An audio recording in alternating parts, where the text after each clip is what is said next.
Welcome to the Four Listeners Program. We're back, and we're better than ever.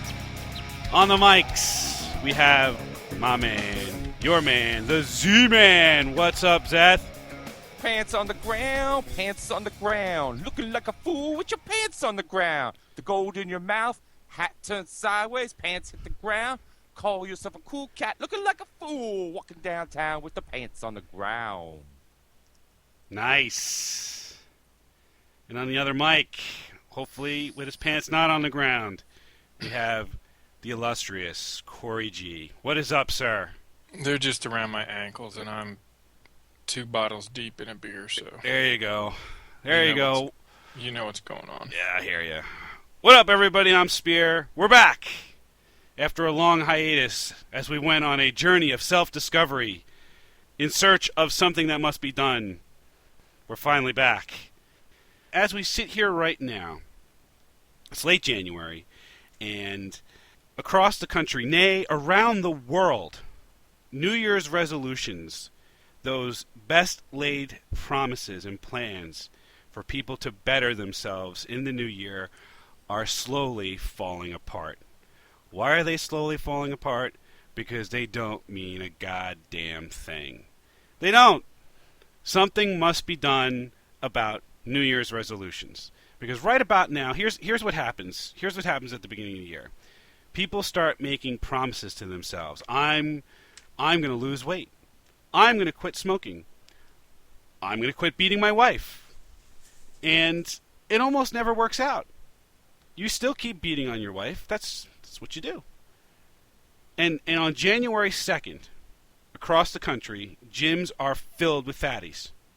Filled with fatties trying to keep that promise. By the time we get to where we are now in January, all the fatties have vacated the gym entirely, and all the regulars have gone back to their routines so that they can actually go ahead and use all the machines that they're used to using. This is what happens year after year, and it's pointless. It's pointless, and I'm here to put a stop to it. What do you think, boys? I think generally you're right. You don't have to wait till the New Year's. You don't need to wait till January to start saving money. You can start now. You don't need to wait till January to start a diet. You can start now. Right. People put it off, and then they set themselves up for failure because they don't have the willpower to start now, so they're not going to have the willpower to continue in January. And people are dumb. Exactly. You know what? When it comes down to it, that's the bottom line. People are dumb. I only ever make one resolution every year. I resolve not to make any phony New Year's resolutions. And you know what? I get to keep that resolution every year. That's how I roll. Good job, buddy. That's how I do it. And if you choose not to decide, you still have made a choice. There you go. That's wisdom right there from the Z-Man. It's a Rush lyric, but I'll take credit. All right. Now I go on this rant knowing full well that there's a traitor in our midst, Corey. Who could it be? I did it. Oops, I did it again. Yeah. Yeah, you outed yourself a little early. At least wait for some pressure. Sorry, dude. Yeah. Well, so tell us a little bit about your New Year's resolutions there, Zach. Well, I make a New Year's resolution just to have something to post on Facebook for what I might on the day after New Year's. So I'm going to try to do it. And it's not really called a resolution, but maybe it's a thing that I should probably strive towards. And so I made 3 this year. Number 1, I'm going to drink more water. I go long periods of times without actually drinking anything, and I think it'd be good to flush out some of the toxins that I might put in my body over the weekends, and I think water might help. Resolution 2, I'm going to finally get my scuba certification this year. I think it's a good thing to have. Scuba certification. Scuba certification. I'd like to go swim with the fishes and not be dead. And number 3 is going to be a kind of a throwback to the Food Bands podcast, in which I tend to get naked if I drink too much. So resolution 3 is to wear more pants. So I'm praying to God that you're serious about the pants thing, dude. Yeah, I'm gonna try. Somehow I get the feeling that you're going to let us all down, and you're not actually going to keep that resolution. It's And probably true. at some point or another, we're going to hear more stories about you running around Harvard Square with no pants on. It happens. You know what? We should set up a system of punishment for broken resolutions. Now we're talking.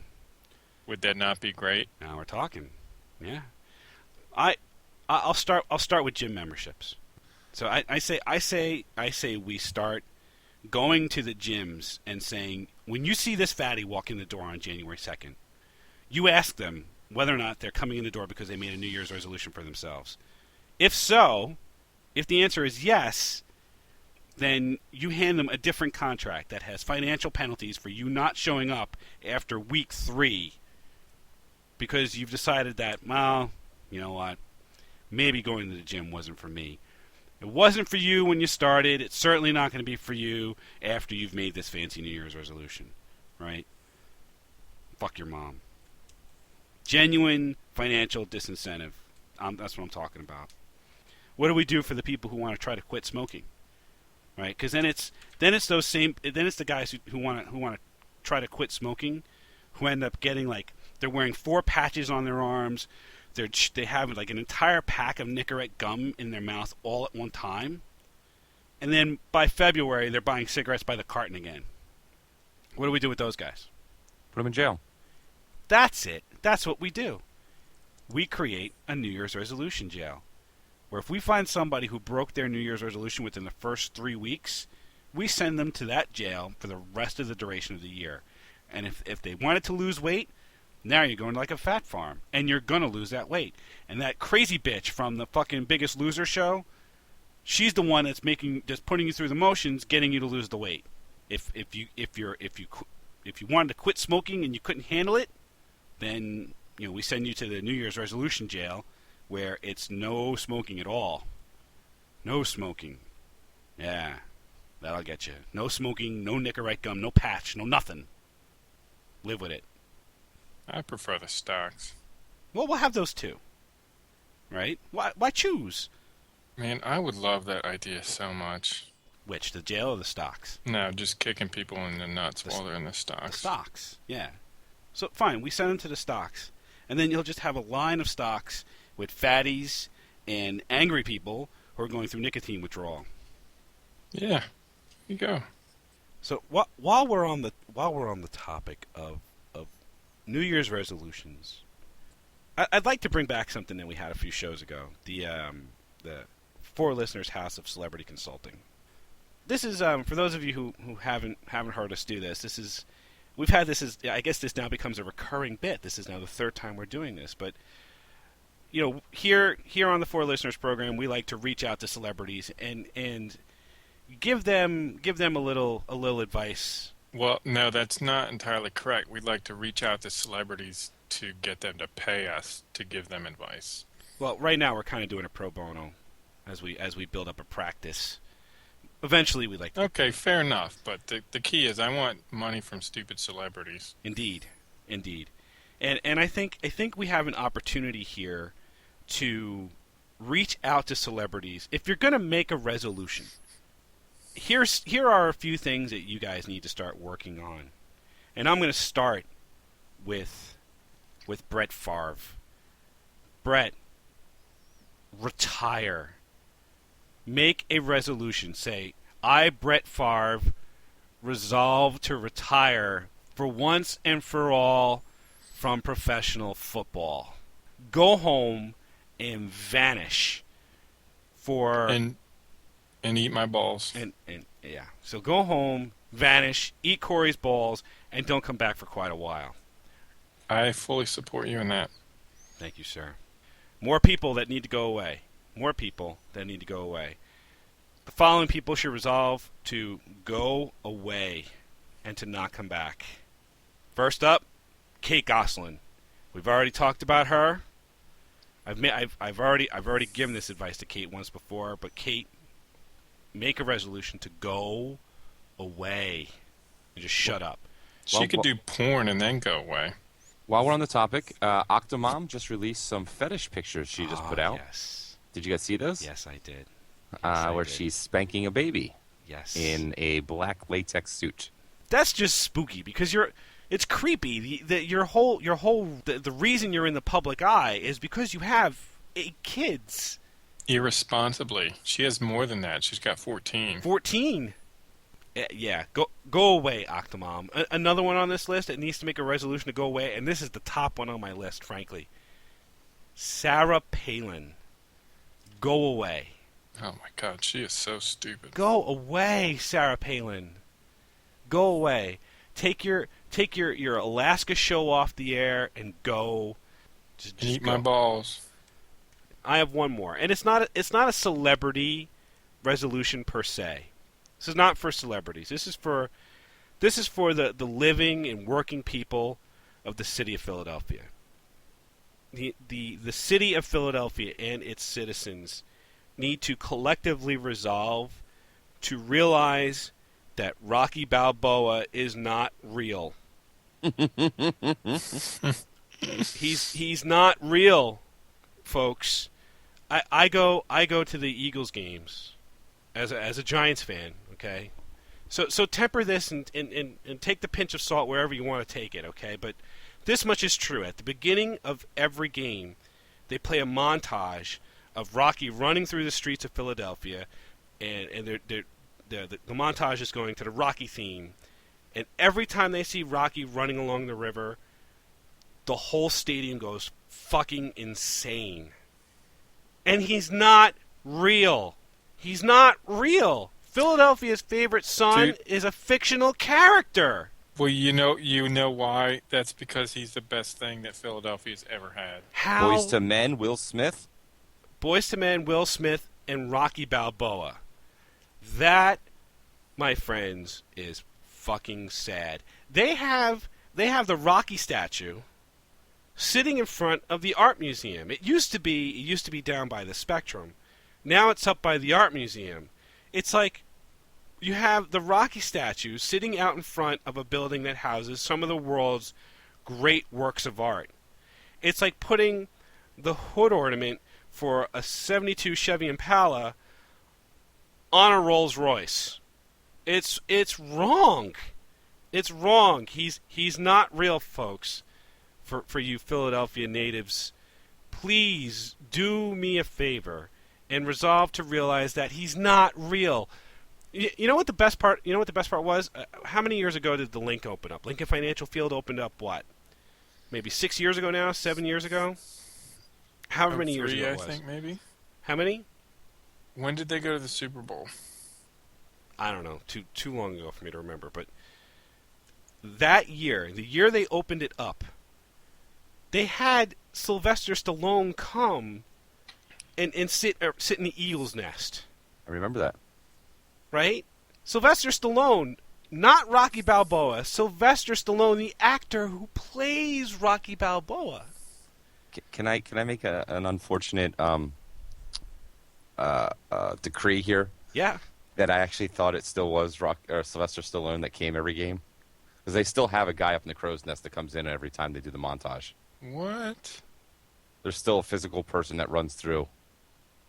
And yeah. For some reason, I really thought it was still Sylvester Stallone, because I remember seeing Sylvester Stallone do it. The guy running around the crow's nest has a big eagle on its swoop. The mascot. No. They have a dude who's all diesel and he's got gloves on and shit. You think Sylvester Stallone comes to every Eagles game? Until I thought about it longer, when I originally saw it, I was like, "Oh yeah, that's Sylvester Stallone." Because me and my roommates had this conversation the last game. That's kind of embarrassing. It is kind of embarrassing, and I'm not afraid to say that I'm a dumbass. But for some reason, I really thought it was him. Yeah. Well, what else does he have to do? Yeah, really. I've lived in the area now for I don't know 15 years, and I haven't been able to every time that clip comes on and everyone starts cheering, I start yelling, "He's not real! He's not real! He's not real!" And you wonder why we hate Giants fans. Fuck your mom. Every Every time. So what was the there was one other thing we wanted to bring back. Snooki. All Snooki. Right. So for those of you watching the third season of Jersey Shore, the current season, they had a special this Monday to get people probably to watch the new Skins, which If you've watched the BBC version, the American version blows. But they finally showed the episode in which Snooki gets arrested for public indecency at the Jersey Shore because she was shit-faced and causing a show. Highly recommend watching it and just watching the background because it's hilarious because people realize at this point now who Snooki is. It's not just some drunk bimbo running around the shore. It's a drunk bimbo that everybody knows. So they're letting her run around. There's cops there. She's just shit-faced, and it's the middle of the day, and they're trying to calm her down. Jay Wow's like, you got to go. They're going to arrest you. They're going to arrest you. So she finally does get arrested. They're walking her off the beach, and Snooki starts to fight with the cop, and then they finally put her in handcuffs. And as we remember from our very, very, very first episode, which we didn't actually air because it kind of sucked and it was in a different format, in which Spear and I argued the merits of Jersey Shore, that Snooki's resolution or promise, if you will, to her father was that she would stop drinking during the day. Right. During the day. During the day. That was the key point. Right. Not that she was going to stop drinking entirely, to stop making a general mess out of herself, to prevent getting arrested and making a public mockery of herself. But no, she was going to stop drinking during the day, because that was the answer. There's a promise that is worth keeping there, Snooki. You know what? I'm going to go back. The list of people that I wanted to resolve to have go away, add Snooki to that list. There's a list for you right there. Kate Gosselin, the Octomom, Sarah Palin, and Snooki. There's a great list. There are some members of society that are actually doing a hell of a good job. Thank you, ladies. Now go away. So there you have it. We're sick and tired of New Year's resolutions that go awry every year. And if we're going to make them, I think it's up to us, the four listeners, House of Celebrity Consulting. It's not just for celebrities anymore. Now I'm reaching out into the citizens of Philadelphia. If you have a suggestion for resolutions that should not be made or resolutions that should, for those people who need to make them, why don't you go ahead and post them on the Facebook page, facebook.com/4listeners or 4listeners.com. Remember, we're back, and we will get back into a regular production schedule, hopefully. And we will be posting our shows week to week to the iTunes. So set your subscriptions, search for 4 Listeners, and we'll crop up. We also have on the Facebook page a series of new Jib Jab videos. Jib Jab. Jib Jab. So make sure you check those out. And we will see you next week. Thanks for listening, everybody. It's on the ground.